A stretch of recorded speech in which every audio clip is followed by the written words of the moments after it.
Oke, selamat pagi kepada ketiga tamu saya pada pagi hari ini. Perkenalkan, saya Jason Ronaldo yang akan menjadi host Anda pada episode kali ini. Mungkin episode ini akan menjadi episode yang sangat spesial karena kita kedatangan 3 tamu sekaligus, di mana ini pertama kalinya di dalam episode saya. Dan pada episode kali ini kita akan membahas mengenai pemanfaatan radioaktif pada PLTN. Mungkin bisa untuk perkenalkan diri Anda masing-masing, dimulai dari sini.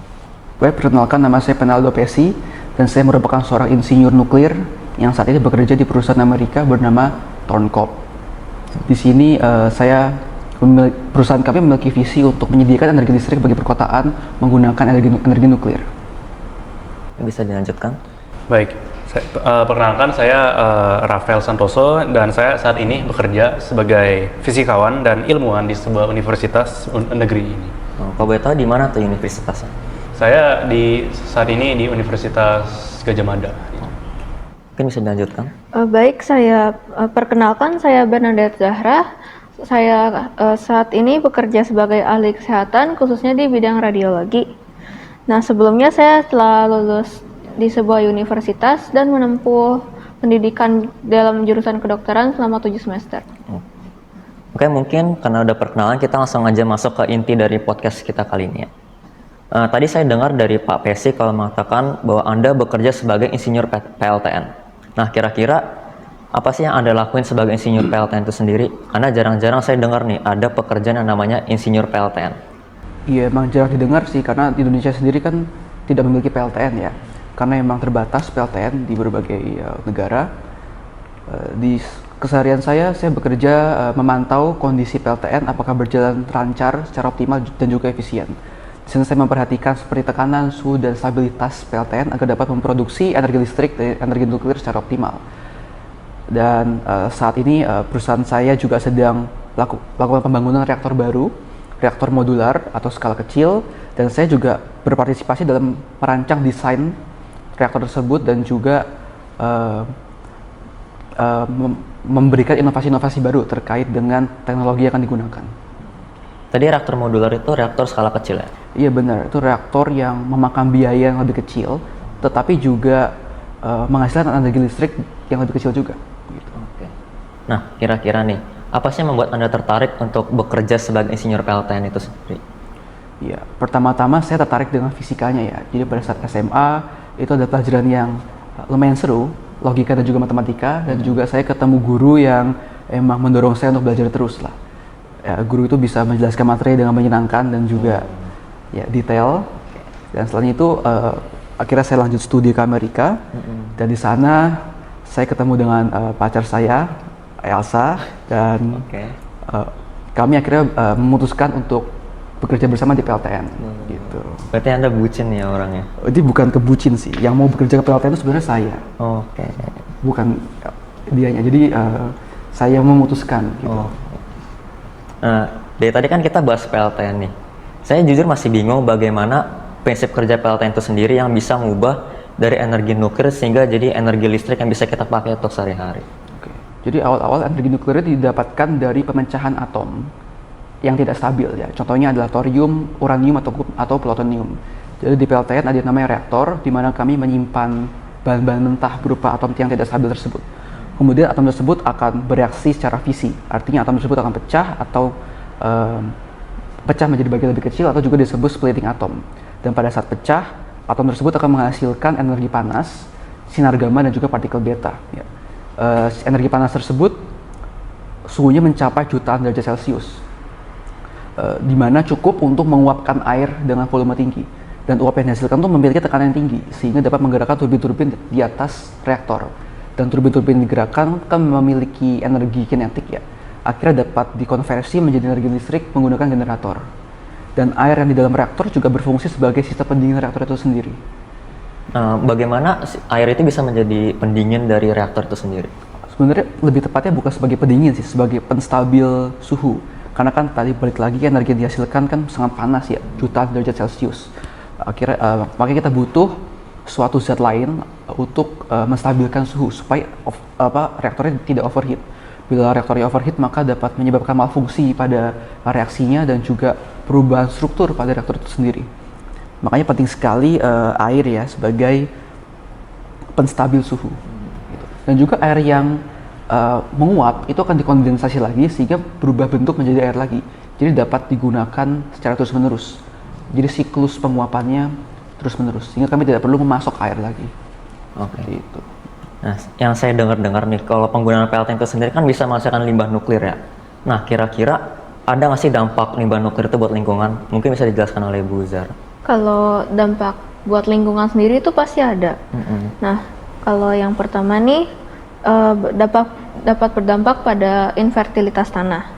Nah, radioaktif ini nih dapat menghancurkan nutrisi dari tanah ini, yang membuat tanahnya ini tuh tidak layak buat ditanamin sama tanaman. Dan kalau emang tetap ditanamin sama tanaman, pasti tanaman ini juga kena radioaktif. Nah, kalau tanaman udah kena radioaktif nih, akibatnya itu stomata bisa berhenti menguap, terus tanaman itu juga mengalami perubahan bentuk, ukuran, dan kesehatannya juga pasti akan terpengaruhi. Nah, kalau udah sampai panen, itu pasti tanamannya udah tidak layak buat dikonsumsi. Nah, sebagai kita kan juga manusia, terus hewan juga pasti makan tumbuhan dong.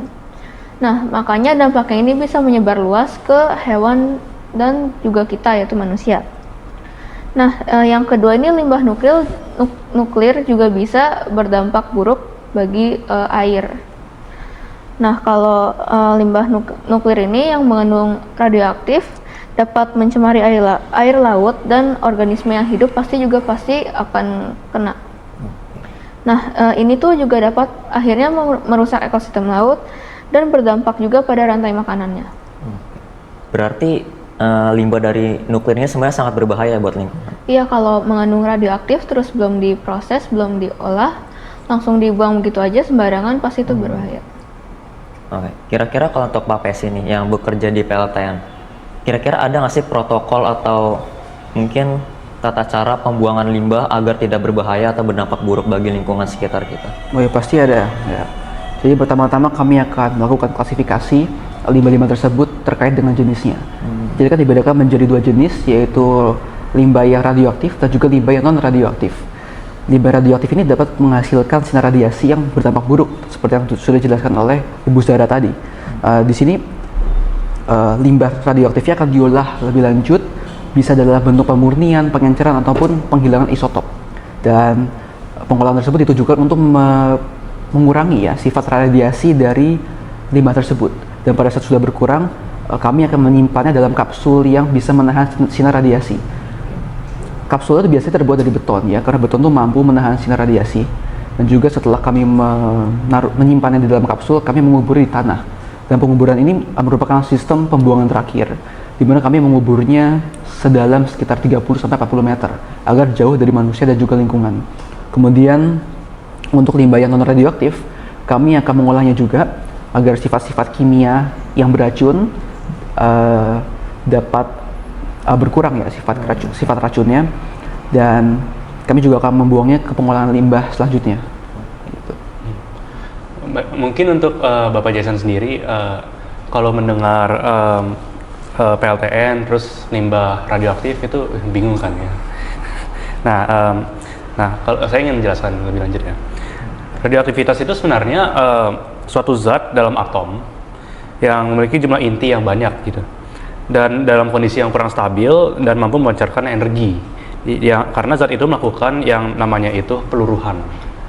Nah, apa yang dimaksud peluruhan ini, itu zat itu akan terpecah menjadi zat yang lebih kecil, memancarkan suatu sinar, yaitu sinar alfa, beta, dan juga gamma.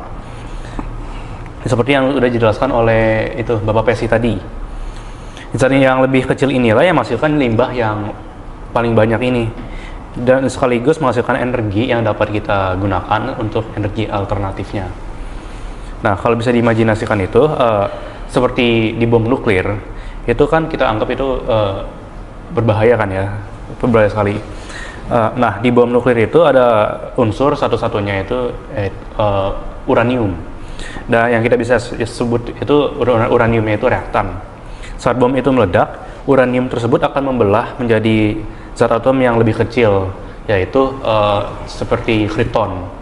Nah, kripton ini juga menghasilkan juga dari reaksi fisi tersebut menghasilkan energi juga.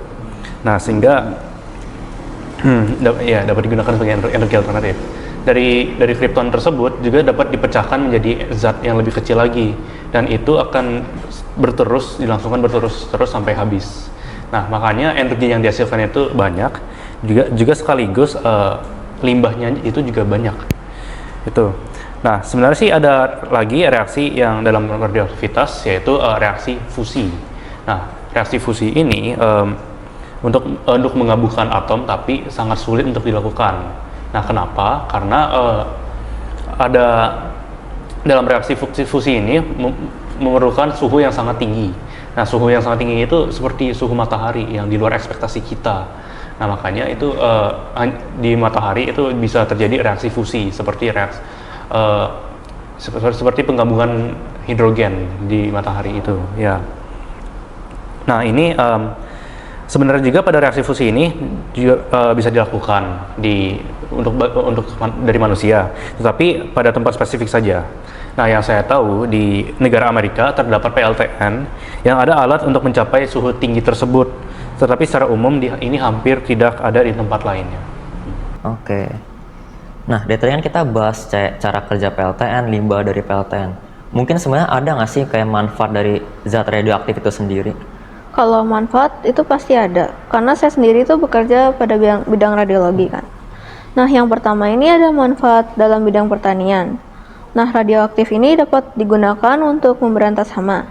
Dan radioaktif yang digunakan ini adalah jenis radioisotop P32.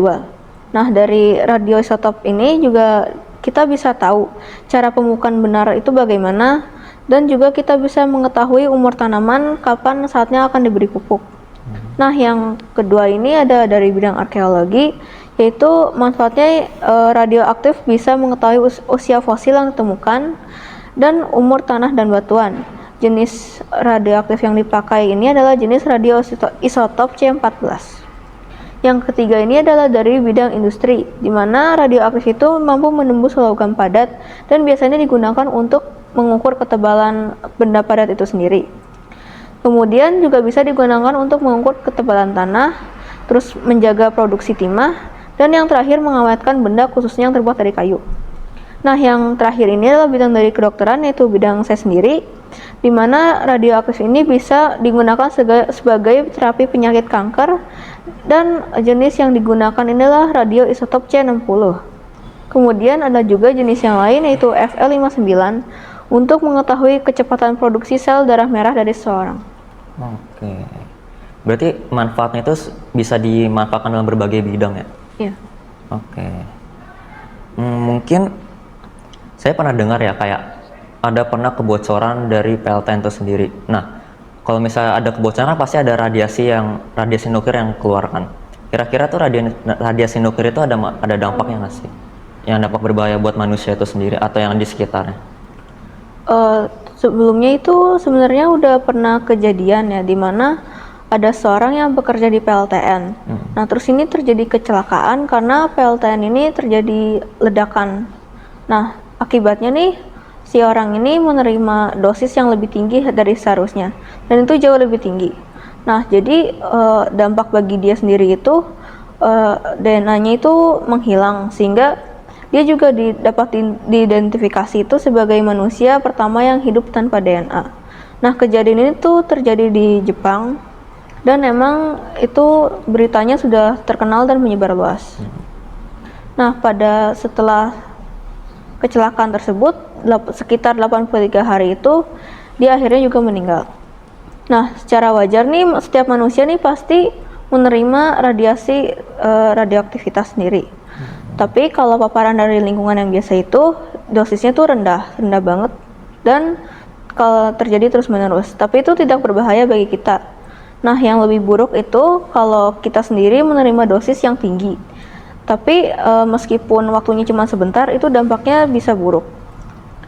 Nah, dampaknya ini nih, radiasi ini sendiri dapat merusak DNA dalam sel tubuh manusia. Radiasi ini juga dapat menghambat terjadinya mitosis, yaitu kemampuan sel untuk membelah. Nah, terus dalam dosis tinggi, radiasi ini juga bisa menyebabkan sindrom radiasi akut atau ARS, dan cedera radiasi kulit atau CRI. Nah, sindrom radiasi akut ini adalah kondisi yang mengancam jiwa akibat paparan radiasi pengyon. Radiasi pengyon ini adalah suatu bentuk energi yang menghilangkan elektron dari atom dan molekul zat yang mencakup udara, air, dan jaringan hidup. Kemudian, hal ini juga bisa berdampak pada akibatnya ke kanker kulit. Nah, tapi yang pertama itu pasti yang kita rasain itu adalah luka bakar. Kemudian kalau nggak segera ditanganin atau diatasi, itu bisa berkembang menjadi kanker kulit. Berarti sebenarnya radiasi itu sebenarnya ada di sekitar kita ya, cuman dalam skala kecil. Iya, kalau skala kecil itu nggak berbahaya, tapi kalau tinggi baru berbahaya. Oke, baru tahu nih saya. Oke, mungkin saya pernah dengar ya, Pak Luhut pernah mengatakan kalau Indonesia tuh harus mengedepankan pembangunan yang menggunakan energi yang lebih ramah lingkungan, di mana salah satunya itu adalah penggunaan PLTN itu sendiri. Nah, kira-kira nih, kenapa sih Indonesia sampai sekarang belum bisa punya PLTN? Padahal kan sebenarnya PLTN itu punya banyak manfaat ya buat kita. Ya, pertama-tama karena Indonesia ini terletak di bagian namanya Ring of Fire atau dikelilingi oleh gunung api yang aktif. Artinya bila gunung api itu meletus dan kemudian mengenai reaktor di PLTN, itu akan berakibat fatal ya, karena dapat menyebabkan PLTN mengalami kebocoran atau mengalami malfungsi sehingga limbah radioaktifnya dapat menyebar. Kemudian di Indonesia merupakan daerah yang rawan gempa, di mana maintenance PLTN-nya juga akan lebih mahal. Belum lagi pembangunan PLTN-nya itu akan memakan biaya mahal, khususnya bagi Indonesia yang sekarang masih bisa dibilang negara yang berkembang ya. Karena PLTN ini membutuhkan peralatan yang mahal dan juga bahan mentah yang mahal. Uranium itu merupakan bahan yang mahal meskipun merupakan bahan yang lumayan umum lah dijumpai di bumi. Maka dari itu Indonesia harus mengimpor barang dari luar dan itu bukan hal yang murah. Kemudian ahli nuklir di Indonesia juga masih jarang ya. Baru ada satu universitas yang menawarkan jurusan teknik nuklir, yaitu Universitas Gadjah Mada. Dan berikutnya ahli nuklir juga masih jarang dijumpai di Indonesia, dikarenakan jurusan juga terbatas yang ditawarkan oleh universitas. Pada saat ini baru satu universitas, yaitu Universitas Gadjah Mada yang menawarkan jurusan teknik nuklir. Jadi ini artinya langka lah ya, ahli nuklirnya. Nah, mungkin bisa ditambahin. Nah, ditambah lagi juga karena PLTN ini menjadi kekhawatiran masyarakat Indonesia terhadap dampaknya ke lingkungan, seperti dampak radiasi, jumlah limbahnya radioaktif yang dihasilkannya, itu juga lahan yang diperlukan untuk membangun PLTN itu cukup luas itu. Nah, sebenarnya ini juga karena pandangan masyarakat yang selalu menganggap kalau nuklir itu sebagai bom dan senjata perang. Dan ini mungkin karena tragedi yang terjadi di masa lalu itu. Nah, padahal nuklir itu juga dapat menjadi sumber energi alternatif yang dapat menghasilkan energi yang besar juga gitu. Ya, memang ada stigma yang melekat ya di masyarakat. Iya. Oh ya, saya juga mau tambahin bahwa kebijakan pemerintah juga sangat strict ya dalam hal PLTN ini. Karena kan terbalik lagi stigma masyarakatnya, ada banyak banget yang kontra terhadap pembangunan PLTN, sehingga pemerintah juga masih memutuskan untuk tidak membangun PLTN dulu gitu pada saat ini.